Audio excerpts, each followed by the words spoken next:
இந்திய கம்யூனிஸ்ட் கட்சியின் முதுபெரும் தலைவர் தோழர் ஆர் நல்லக்கண்ணு அவர்கள் வயது முதிர்வின் காரணமாகவும் உடல்நலம் குன்றியதனுடைய விளைவாகவும் இன்றைக்கு இயற்கை எய்தியிருக்கிறார்.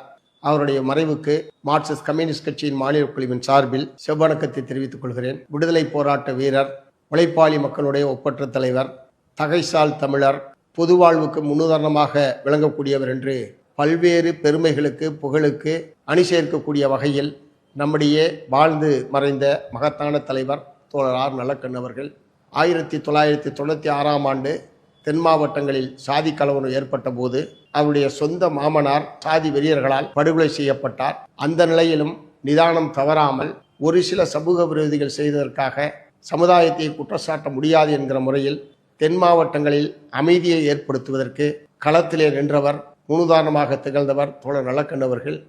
தமிழ்நாட்டுடைய இயற்கை வளங்களை பாதுகாக்கவும் பட்டியல் சாதி மக்களுடைய ஒடுக்குமுறைக்கு எதிரான போராட்டங்களிலும் தமிழ்நாட்டினுடைய விவசாய தொழிலாளர்களுடைய நலனுக்காக தன்னுடைய வாழ்நாள் முழுவதையும் அர்ப்பணித்தவர் தோழர் ஆர் நல்லக்கண்ணு அவர்கள். 7 ஆண்டு காலம் விடுதலை போராட்டத்திலே மாணவர் பருவத்திலே ஈடுபட்டு ஏறத்தாழ 7 ஆண்டு காலம் சிறை வாழ்வு, சதி வழக்கு, சித்திரவதை, காவல்துறையினுடைய ஒடுக்குமுறை போன்ற பல்வேறு கொடுமைகளுக்கு ஆளானவர். தமிழ்நாட்டிலே அரசியலுக்கு அப்பாற்பட்டு அனைத்து பகுதி மக்களாலும் மதிக்கப்பெற்ற தலைவராக தோழர் ஆர்என்கே அவர்கள் விளங்கினார்கள். எல்லாவற்றை விட மேலாக மார்க்சிஸ்ட் கம்யூனிஸ்ட் கட்சியுடைய மகத்தான தலைவராக விளங்கிய தோழர் என் சங்கரையா அவர்களிடம் அளப்பரிய அன்பையும் பெரும் தோழமையையும் காட்டியவர் அருமை தோழர் ஆர்என்கே அவர்கள்.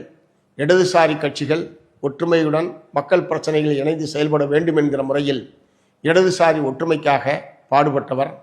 அவருடைய இழப்பு என்பது இடதுசாரி கட்சிகளுக்கு, குறிப்பாக இடதுசாரி ஒற்றுமைக்கு, இடதுசாரி கட்சிகளுக்கு பேரிழப்பு என்பதை நான் இந்த நேரத்தில் தெரிவித்துக் கொள்ள விரும்புகிறேன்.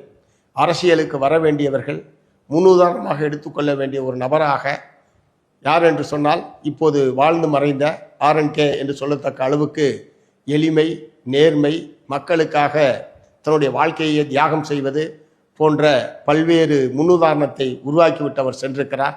அவருடைய வாழ்க்கையே நமக்கு ஒரு செய்தியாக அவர் விட்டு சென்றிருக்கிறார். தோழர் நல்லக்கண்ணு அவர்கள் பொது உடைமை கொள்கை இந்த நாட்டில் கோலோச்ச வேண்டும், பொதுவுடைமை கொள்கையை பின்பற்றக்கூடிய உழைப்பாளி மக்களை அணிதிரட்ட வேண்டும் என்பதற்காக ஏறத்தாழ 80 ஆண்டுகளுக்கு மேலாக பொது வாழ்க்கையில் ஈடுபட்ட ஒரு மகத்தான தலைவர். அவருடைய மறைவு என்பது எல்லோருக்குமே ஒரு சோகத்தை ஏற்படுத்தக்கூடிய ஒன்றாக இருக்கு. அவர் 100 ஆண்டுகளை கடந்து பெருவாழ்வு வாழ்ந்திருந்தாலும் இத்தகைய ஒரு மனிதர் மறைந்து விட்டார் என்பதே மக்களால் ஏற்றுக்கொள்ள முடியாத ஒரு விஷயமாகத்தான் இருக்கிறது. அவருக்கு செலுத்தக்கூடிய உண்மையான அஞ்சலி என்பது உழைப்பாளி மக்களை அணிதிரட்டுவதும் உழைப்பாளி மக்களுடைய முன்னேற்றம், மறுமலர்ச்சி என்கிற முறையில் நாம் அர்ப்பணித்துக் கொள்வதுதான் தோழர் ஆர்என்கே அவர்களுக்கு நாம் செலுத்தக்கூடிய உண்மையான அஞ்சலியாக இருக்கும். மார்க்சிஸ்ட் கம்யூனிஸ்ட் கட்சி தமிழ்நாடு முழுவதும் அவருக்கு அஞ்சலி செலுத்தக்கூடிய வகையில் 3 நாட்களுக்கு கட்சியினுடைய கொடிகளை அரைக்கம்பத்தில் பழக்க விடுமாறும் அவருக்கு அஞ்சலி செலுத்தக்கூடிய நிகழ்ச்சிகளை நடத்துமாறும் கேட்டுக்கொண்டுள்ளது. அவர் ஒரு ஈடு இணையற்ற தலைவர் என்பதை நான் பெருமையோடு குறிப்பிட விரும்புகிறேன்.